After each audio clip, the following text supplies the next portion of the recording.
Thanks for watching.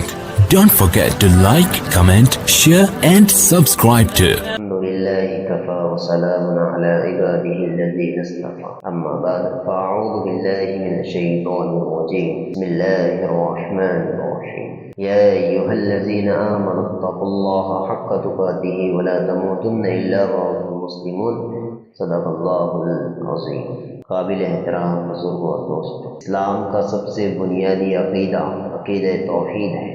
اللہ تعالیٰ کی طرف سے دنیا میں جتنے بھی پیغمبر آئے ان کی بنیادی تعلیم یہی تھی کہ صرف اللہ تعالیٰ ہی عبادت کے لائق ہے اور اسی کی عبادت کرنی چاہیے۔ وما ارسلنا من قبلک من رسول الا نوحی الیہ انہ لا الہ الا انا فاعبدون۔ جہاں یہ بات ضروری ہے کہ اللہ کو ایک مانا جائے، وہی یہ بھی ضروری ہے کہ کسی اور کو اس کی خدائی میں شریک نہیں ٹھہرایا جائے۔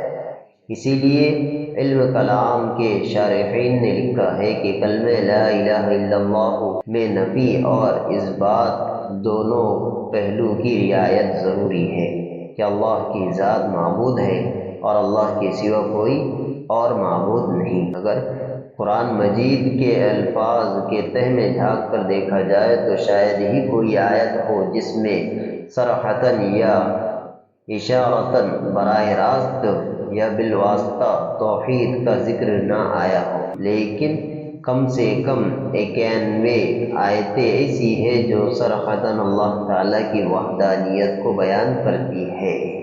رسول اللہ صلی اللہ علیہ وسلم کی حدیثیں تو اتنی کثرت سے اللہ تعالیٰ کی توحید کے بارے میں منقول ہے کہ اگر ان سب کو جمع کر دیا جائے تو ایک ضخیم کتاب ہو جائیں گی۔ آپ صلی اللہ علیہ وسلم کی زندگی بھر کی دعوت اور آپ کی تعلیمات کا خلاصہ ہے۔ آپ صلی اللہ علیہ وسلم نے 5 باتوں کو اسلام کی بنیاد قرار دیا اور توحید کو اس کا سب سے پہلا رکن بتایا۔ لا الہ الا اللہ کو جنت میں داخل ہونے کی کلید قرار دیا گیا۔